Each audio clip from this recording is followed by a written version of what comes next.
about to head out to Garland. It's been, a couple days we done had this ice storm to hit through DFW. So,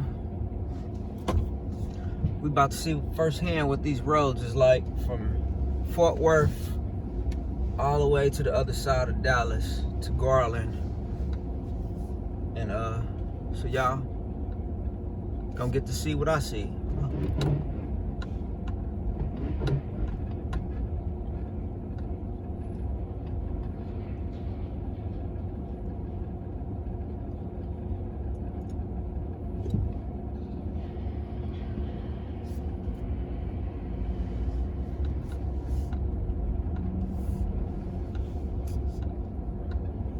Turning a little slush.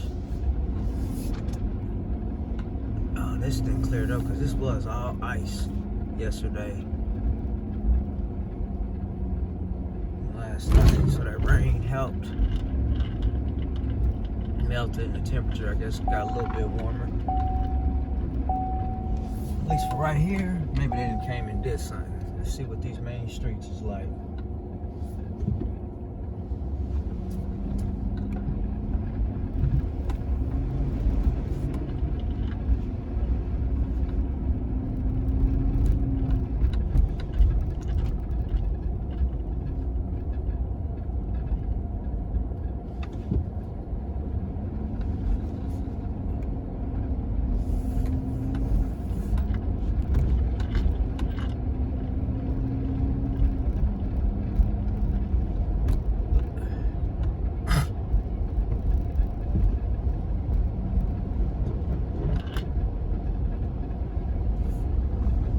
Ice possible driver care.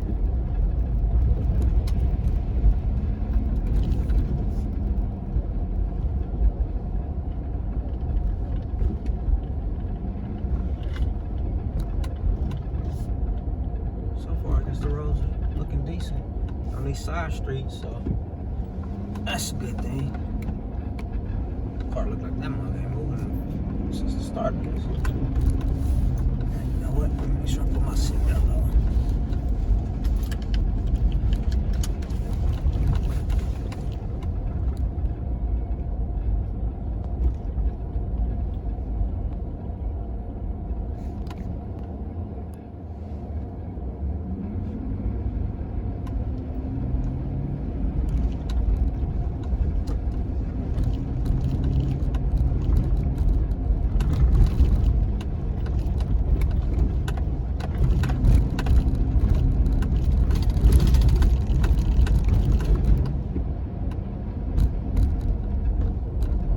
Turn left on East Weatherford Street.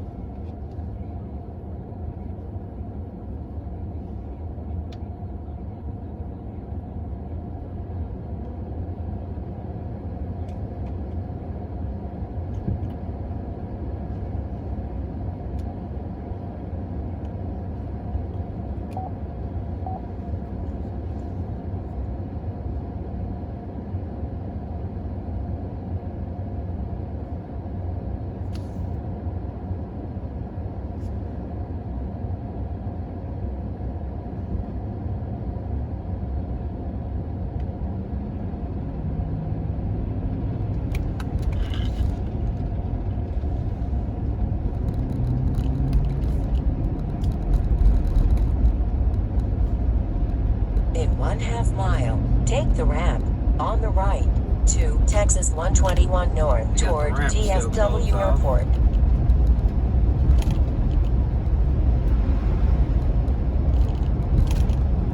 In 1/4 mile, take the ramp on the right to Texas 121 North toward DFW Airport.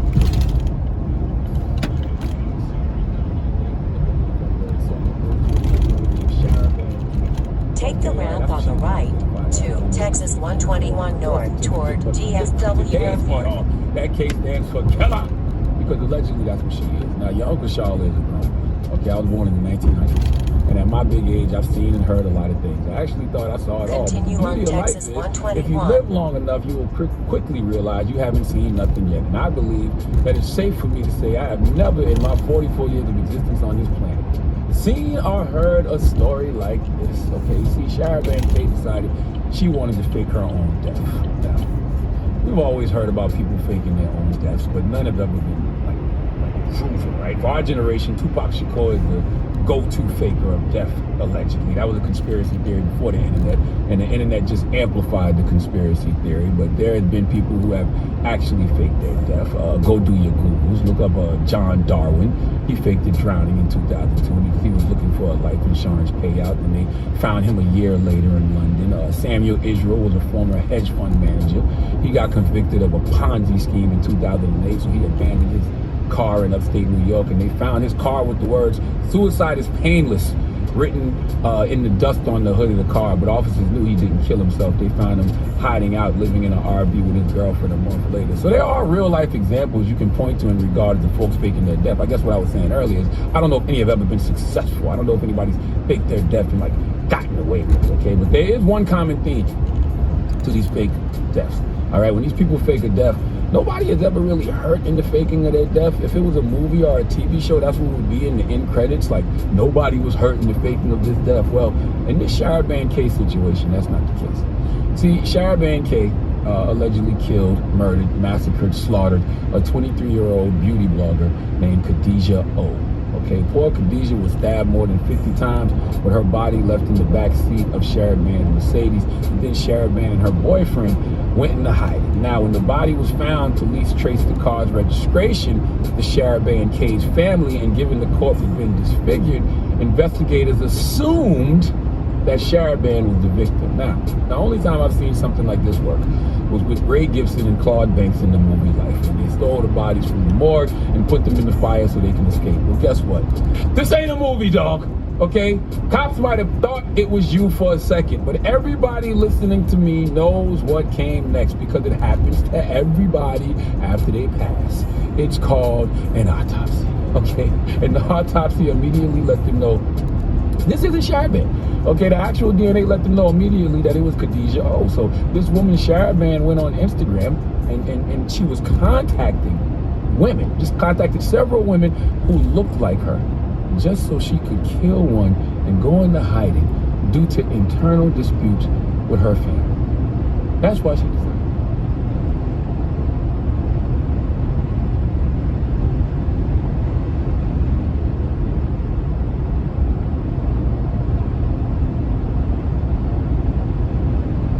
Dispute with her family. She started sending the victim messages about cosmetics, and that's how she enticed the victim into meeting up with her by offering her a set of beauty products. Now listen, y'all know one of my favorite books is The 48 Laws of Power. Okay, I've read it several times, reference it, go back to it all the time. Law 29 in the 48 Laws of Power is plan all the way to the end.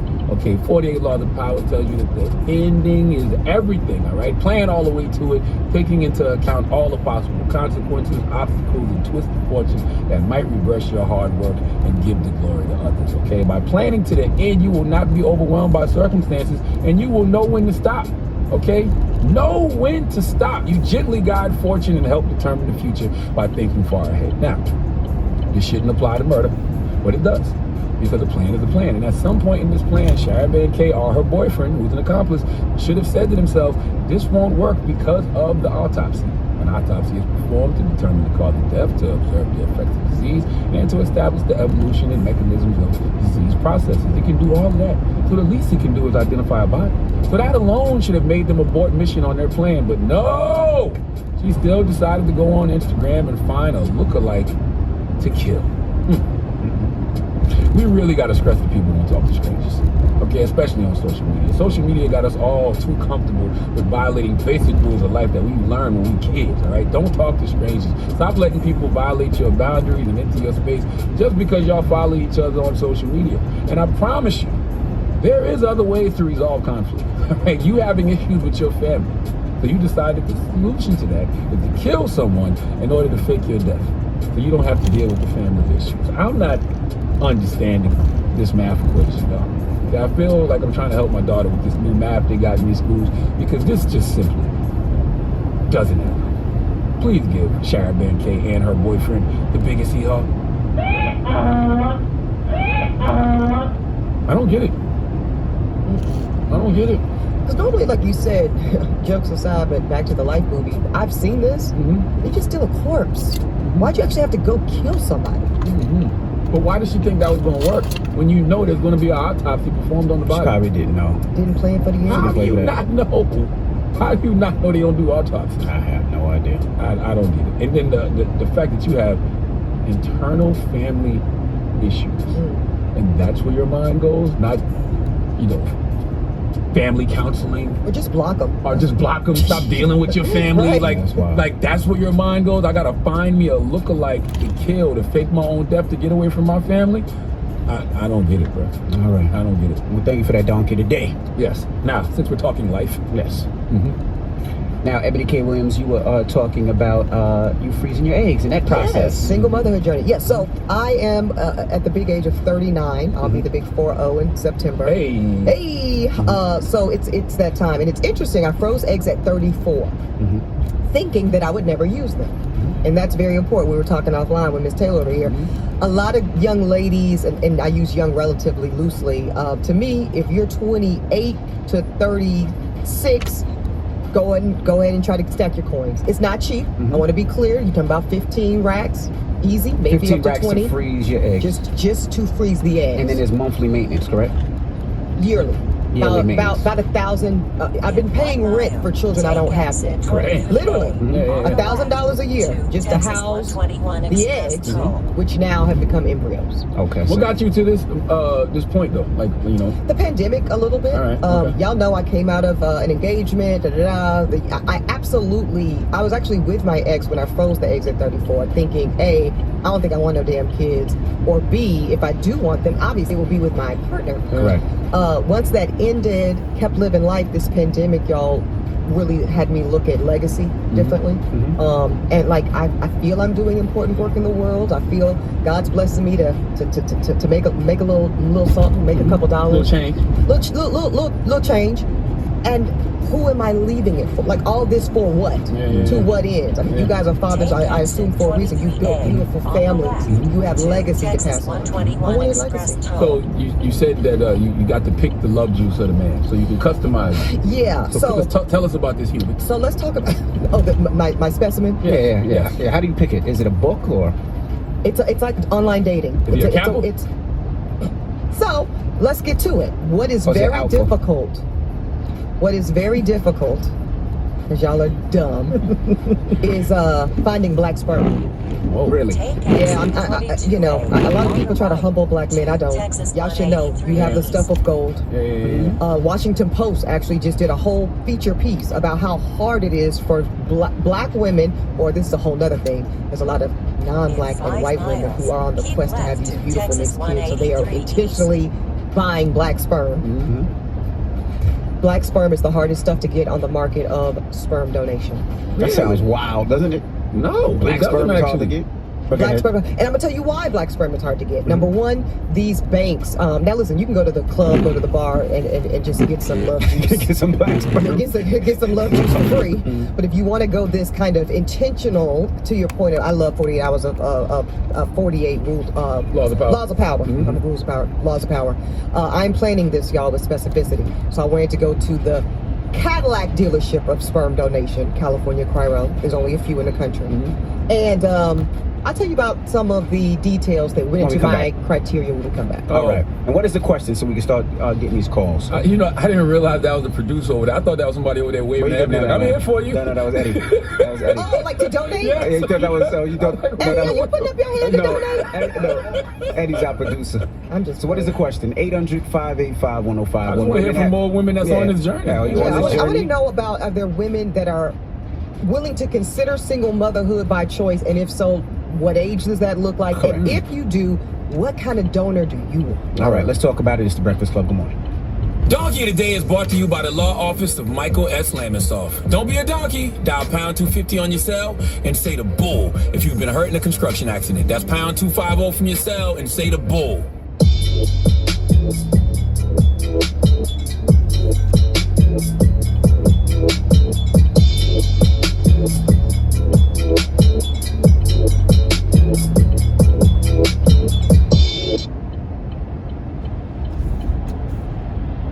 Memphis Police Department unit that's responsible for the beating death of 29-year-old Tyree Nichols was part of a division that operated with an annual budget of more than $28 million a year from the time of its creation in 2021 till it was disbanded over the weekend. This is according to reporting from Kayla Lacey in The Intercept.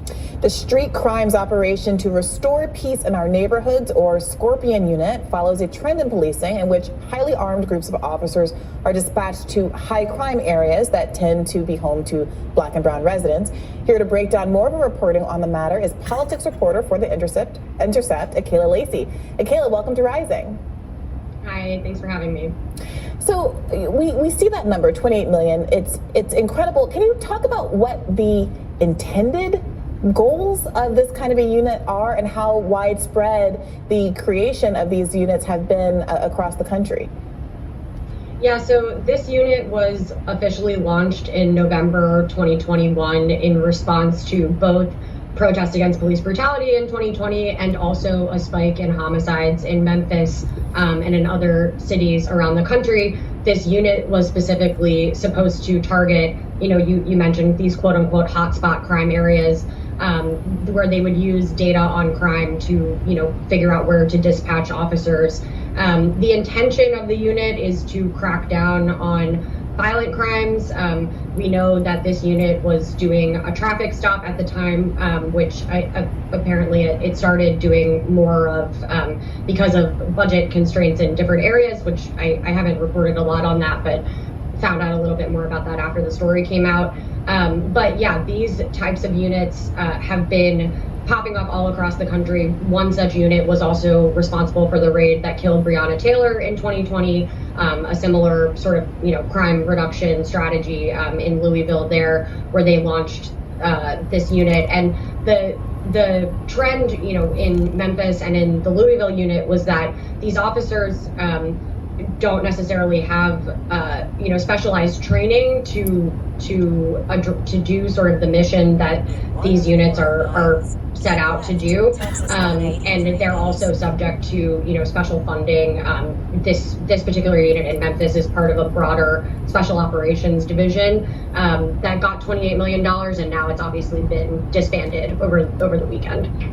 Yeah, in your article for The Intercept, you said that a former cop said the training consists of 3 days of PowerPoint presentations, 1 day of training in suspect apprehension, and then 1 day at a firing range.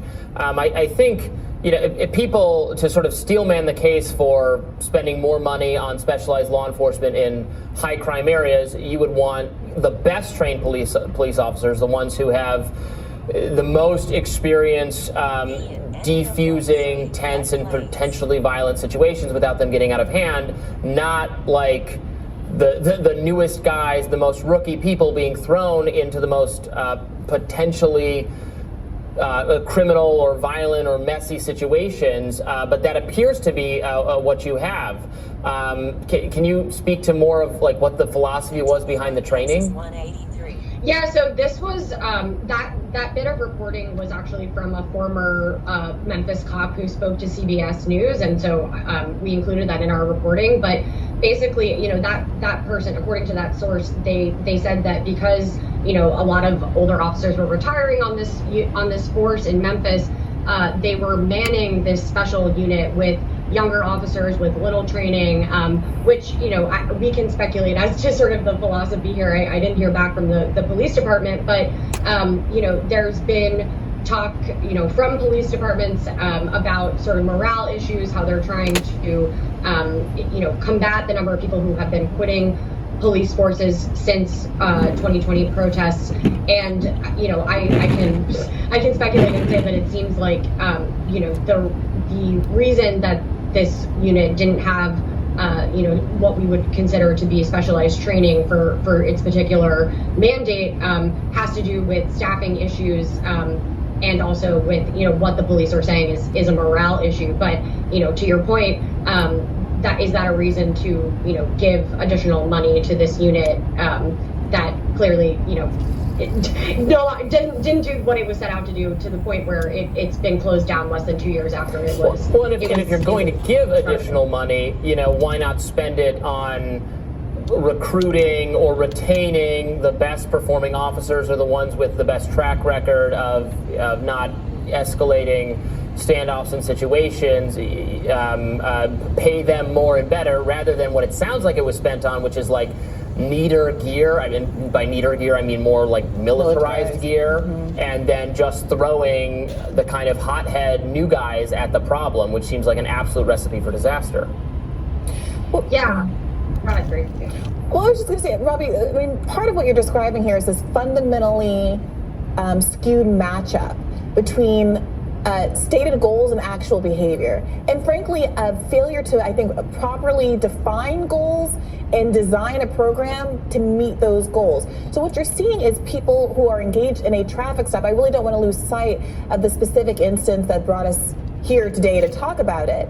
There has, as of yet, there's been no clarification of what Tyree was allegedly doing. They've claimed it was erratic driving. That is an incredibly inspecific charge. He was not armed. He had no criminal record. There's no accusation of there being a taillight out or anything else that would motivate a stop. Moreover, this is a unit that's been given an incredible amount of funding. 39% of this entire city's budget is going to this police effort, and they're being tasked with traffic stops. Is this what funding the police harder is intended to do?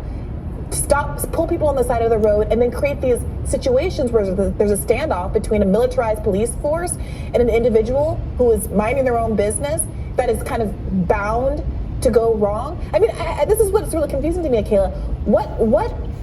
What is, you give someone SWAT gear, you give someone, special equipment, you give someone increased funding, you send them, put them in a patrol car in a pack, and you send them out into the world without a goal, without tracking down the specific, here's drug dealers that are running this scheme, et cetera, et cetera. They're just out there. I mean, help us. I'm really struggling to understand how this was at all designed to have any outcome other than the tragic outcome that we saw with Tyree Nichols. Well, I'll make 2 points. One, I mean, to your point, this was the response to protests for police reform, right? This was the response to, what happened in 2020, and also the part of that response that included an increase in homicides during the pandemic. So, I mean, the police chief, when she was presenting a budget proposal to the city council back in May, discussed how effective this unit had been. The police department touted that this unit had made, more than 500 arrests, in its first year. And so it's pretty clear that the metrics that the police department was going by for success here was, can we arrest as many people as possible to give the perception that we're doing something about, crime, and we're doing something about people's concerns. And yes, to the point about, we still don't really understand why they were making the traffic stop or what, if any, pretext there was for that stop. But again, over and over again, 2 years after worldwide protests against police brutality, we're sitting here talking about, what exactly led the police to kill another young unarmed black man. I think the philosophy of not knowing, throwing money at the problem and not really specifying how that's actually going to fix it has been the crux of the criticisms of the continued increases in funding to these departments. And so, we can hope that this will continue to push the conversation forward. But, I think the disbandment of the unit is certainly, a new response that we haven't seen that sort of swift response. But again, it was, only after they released the body cam footage of what was truly a horrifying and disgusting beating that obviously killed an innocent man. And am I to understand this police chief, this is a black woman running the police department, this is it's their Democratic leadership in the city, and this is a response, this feels like that tale as old as time, Democratic Party response to double down and try to out-conservative conservatives. We see this kind of result.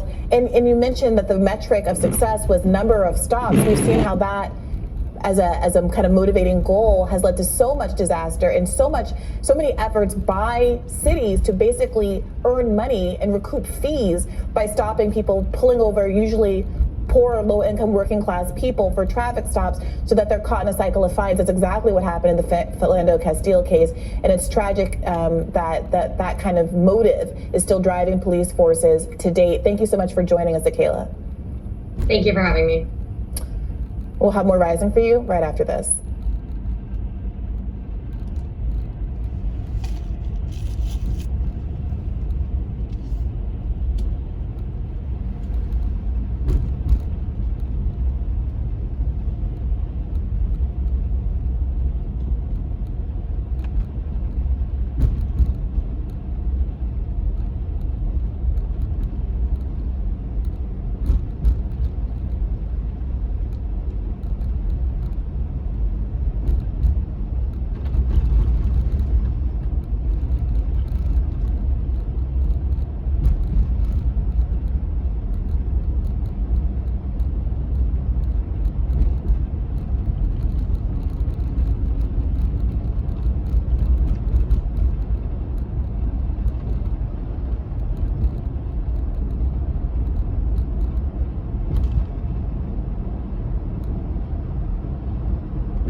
Morning, everybody. It's DJ NV, Charlamagne the God. We are the Breakfast Club. We got our guest host, Ebony K. Williams, joining us today.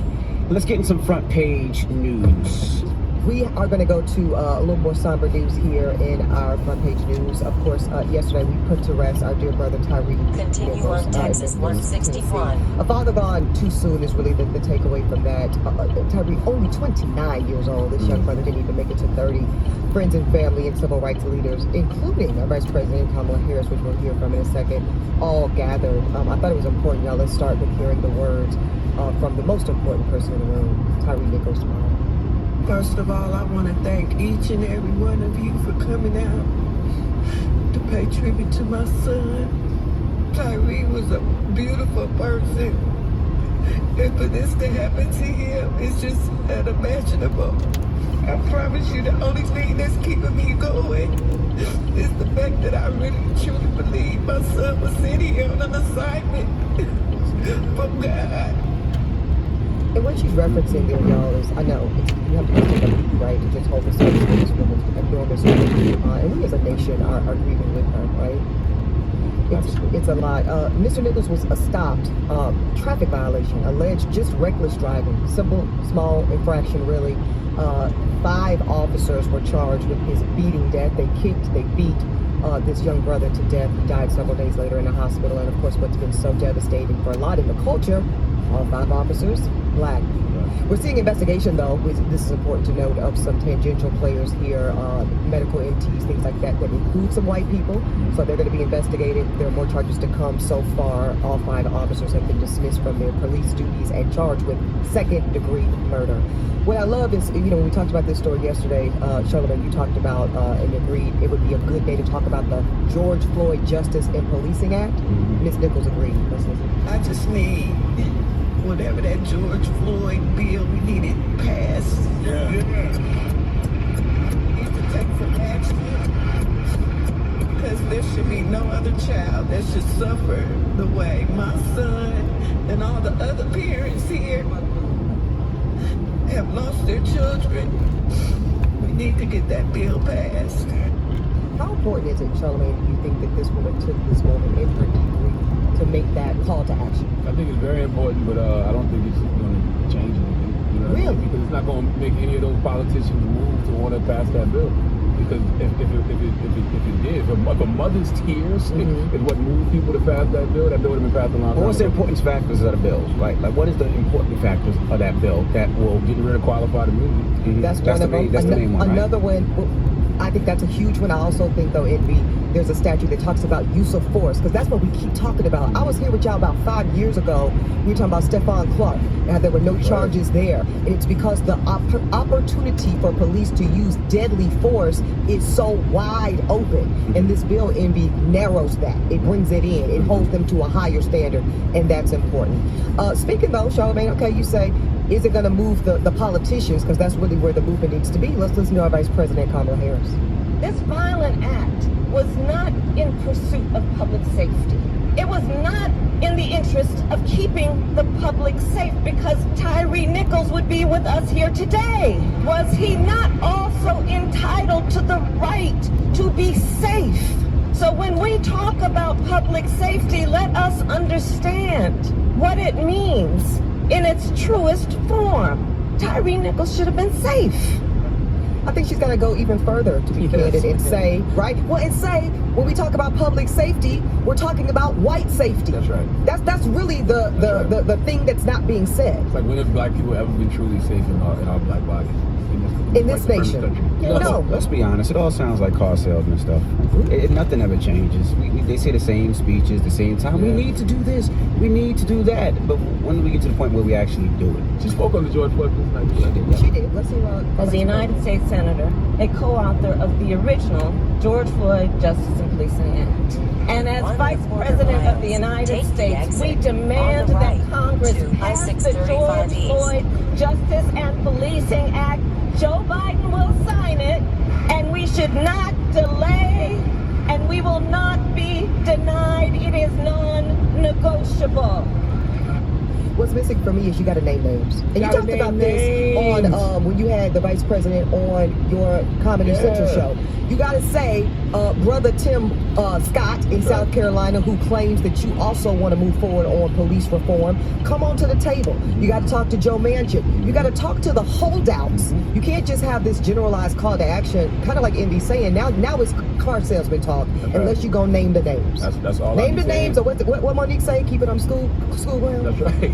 And even though we know that was for the cameras because politicians never stop campaigning. Sure. I am happy that Kamala and the brother's mother called for the George Floyd Justice. I-635 East. On Kamala's part, we know just for the camera, right? But why does it have to be a reaction to another unjust murder at the hands of the police? It shouldn't take another black person dying at the hands of the police for you to call for this legislation. That's like the pressure on them. Like the legislation is literally named after a victim of police brutality. Whose family has changed since then. Was also there putting to another black brother, Mr. Nichols, to rest. If we have time, can we hear from the Reverend Al Sharpton? We'll do it when we come back, right? When we come back? Okay. And one last question. Did they show up at anybody else's funeral? And see, that's what I said. That would make me feel funny. If I'm George Floyd's family or any other victim's family, I would feel funny too. You come to this brother, which you should have, but you didn't come to nobody else's. Because it's headline news. You didn't come to nobody else's funeral? And for me, it's great to show up. You didn't care about nobody else? It's great to show up to that funeral, but to me, the optics are way more powerful when it's a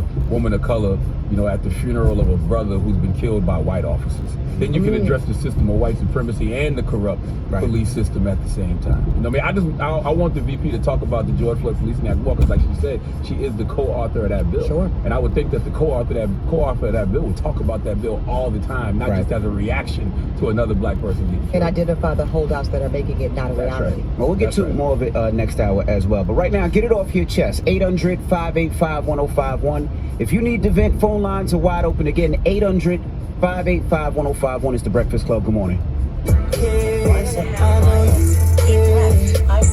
Morning, everybody. It's DJ Envy, Charlamagne the Guy. We are the Breakfast Club. Let's get in some front page news. Front page news, yes, y'all. Yesterday, we laid to rest a dear brother, Tyree Nichols, 29 years old, gone far too soon. Father, someone's son.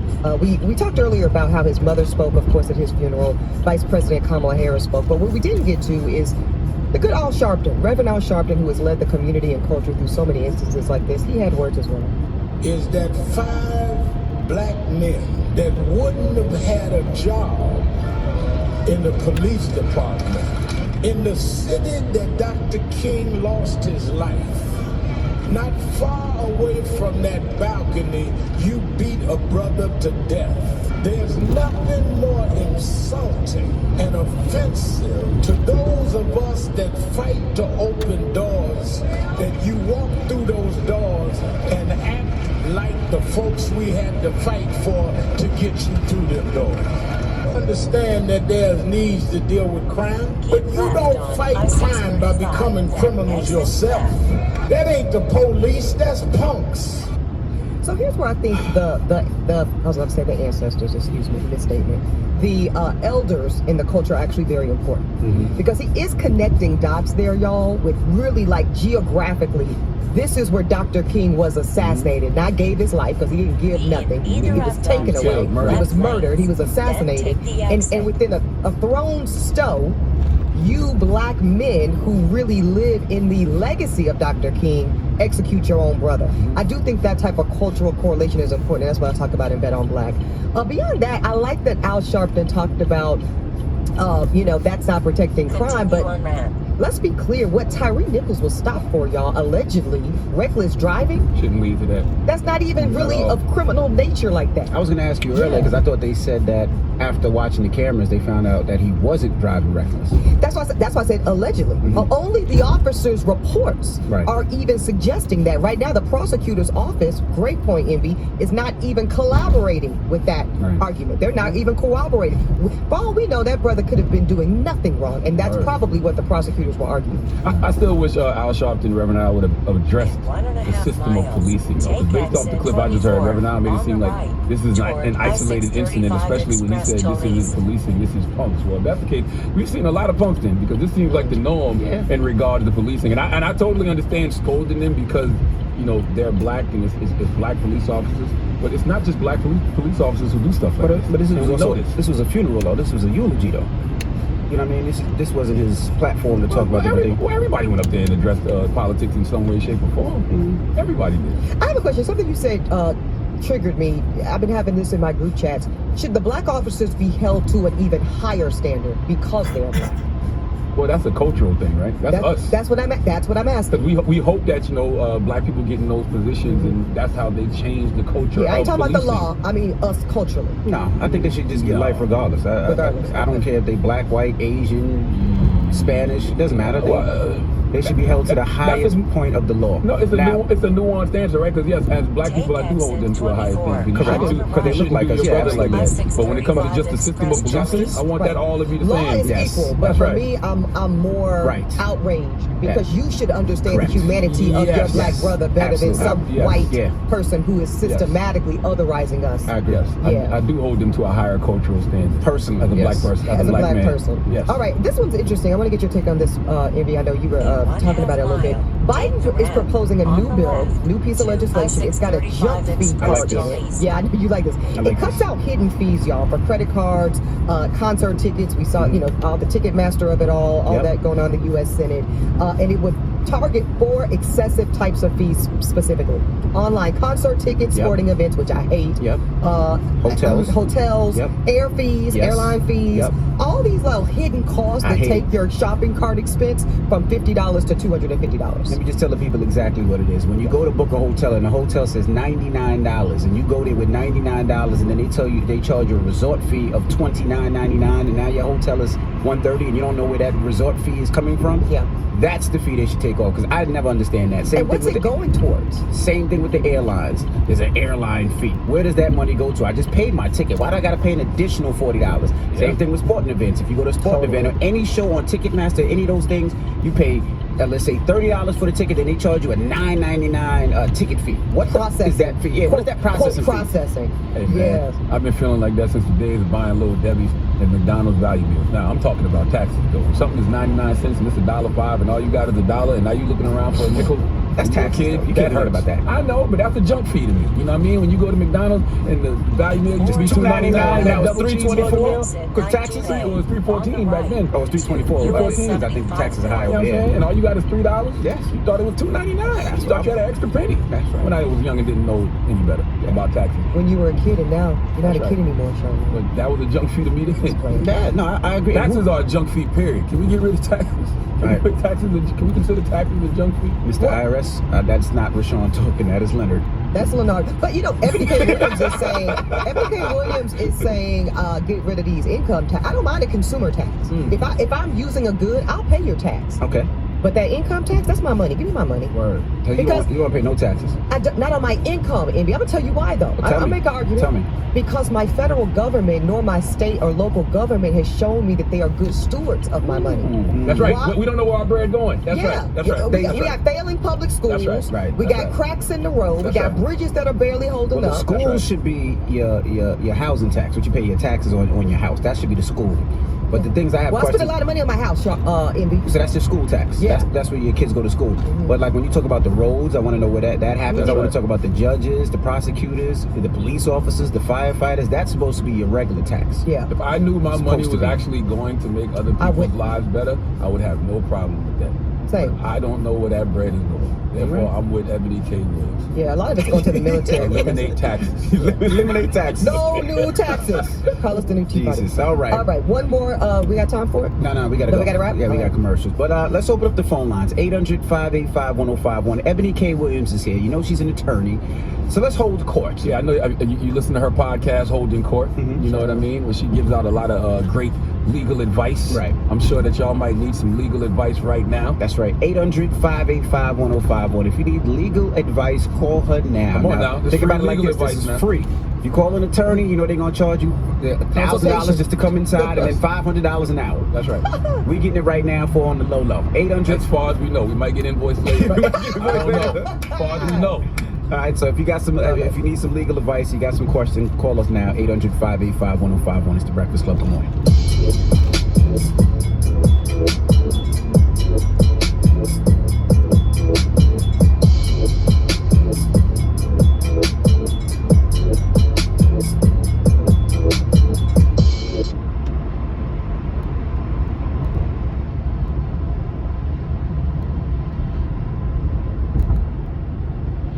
In 1.5 miles, take exit 19A on the right to US 75 North.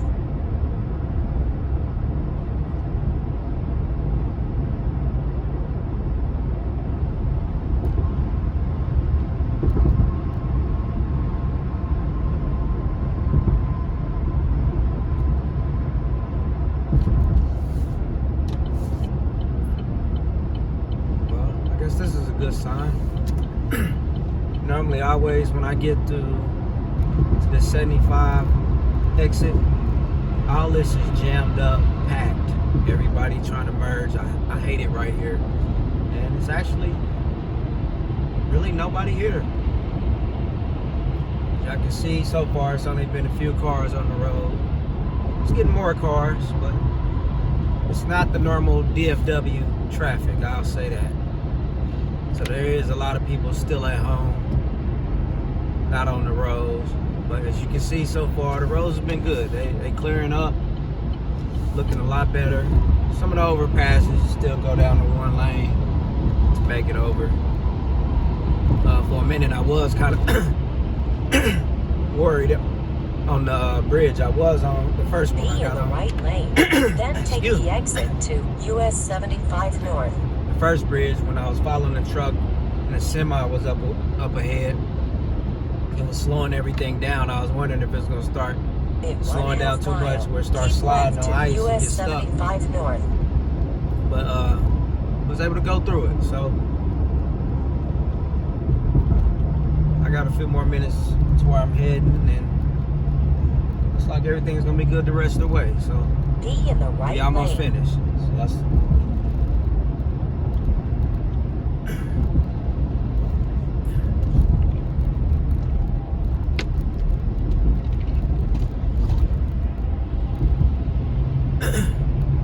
this one's a lot better.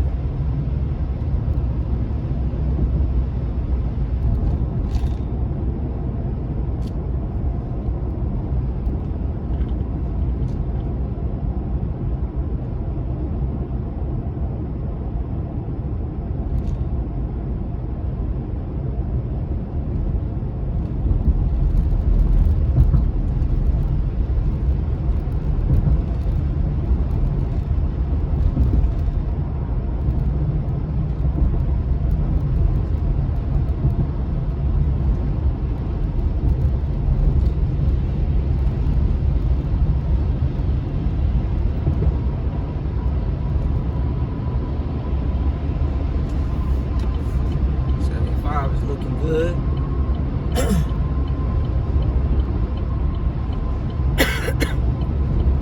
Take exit 23 on the right toward Spring Valley Road.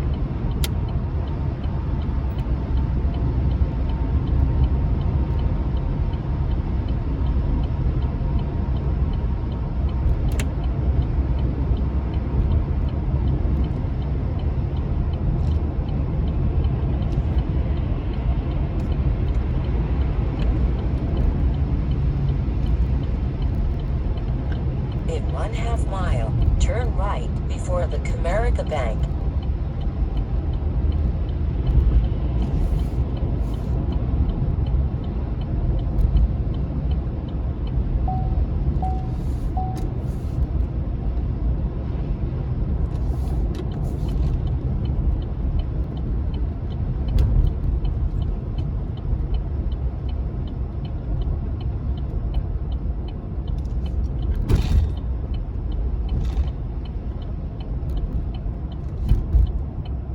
Turn right at the traffic light.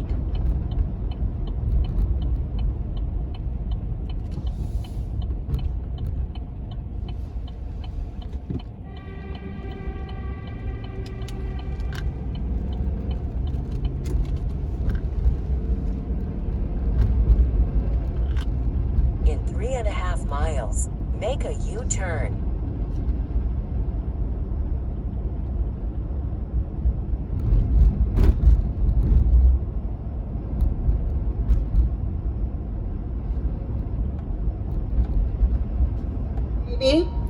Okay, a lot of people feel like, because this thing is very explosive, it's thriving, people feel like they can make a lot of money quick and gain a lot of notoriety. What is the money flow like based on all these networks you're a part of? Because people just think, oh yeah, I'm going to make 6 figures like that. And I'm like, it ain't him now, bro. You gotta earn it, and then you gotta learn how to negotiate as well. Like, to be honest with you, like, I haven't made $1 off Empty Thoughts yet. we haven't. That sounds about right. And that's keeping it a buck. Like, no, it's not disrespecting anybody on the team. But being in the business, we understand that. You got to build it. Exactly. And that's what we're doing. Any product that you got, you're going to build it. It's not going to be worth something at first, but y'all have a good product. And beside the product, it's all about symmetry. It's all about connections too. Yeah. And that's a part of y'all team too. Mm-hmm. You know what I'm saying? So when you're trying to build things together, it is going to take time. It's not always going to be worth something. We started this shit, we started back up because we had this going on for 2 years prior to the other show that we was on. Mm-hmm. Okay. But we didn't put a lot of work into YouTube. We was mainly just focusing on the gram and letting other people post us and all that. Mm-hmm. So when we got back to it, we started the new page back up last year, April, we started it. Oh yeah, we did Shice. And we still wasn't working with it because we was on a whole nother show. So September we had 434 subscribers in September when we started coming to here to film. Right now we got almost 20,000 within 4 months. You know what I'm saying? Mm-hmm. Just constantly posting it and just seeing the numbers going up. Paying for time, putting more footage up, reinventing ourselves, working, doing different things like what we're doing here. Because most people want to have, for some reason, rappers and singers all the time. And I'm like, I don't get that because it's all about Instagram. But exactly, it's gonna bring views. That's all it is. But it doesn't bring views. My thing is, it's the conversation. It doesn't bring you more value. Every time that people see us in the street, it's not about what a rapper said on the show. Yeah. It's about what the hell we said. But you know why that is, though? No, but that's the thing, though. You delivered. Mm-hmm. You spoke well. You said something. We were saying things. That's the difference. When it's other people, they're going to say, that was a dope interview you had with such and such. Versus, yo, my dude, you was spitting that coke. It's very, but with a percentile, about 100%, you're only going to say that about 3% of the people. Most of the people ain't saying shit. They're either afraid, they don't know what to say, or they think they're speaking so extravagantly that it's going to come across well on this microphone, and it don't. Being afraid is a big deal because it comes with pressure. People that's doing this, they like to read comments, and people think that I don't read comments because comments bother me. Nah, you just don't care. I don't read comments because I don't.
U-turn.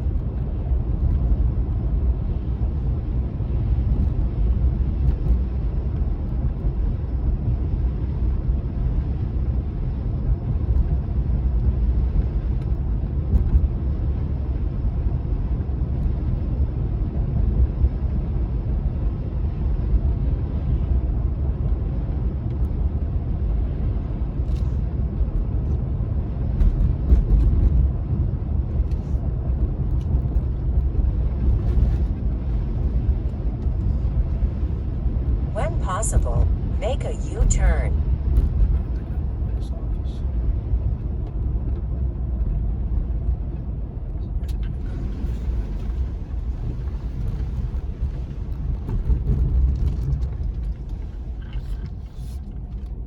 Arriving at 2107 East Buckingham Road on the right.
Well, made it to my destination, so thanks for tuning in.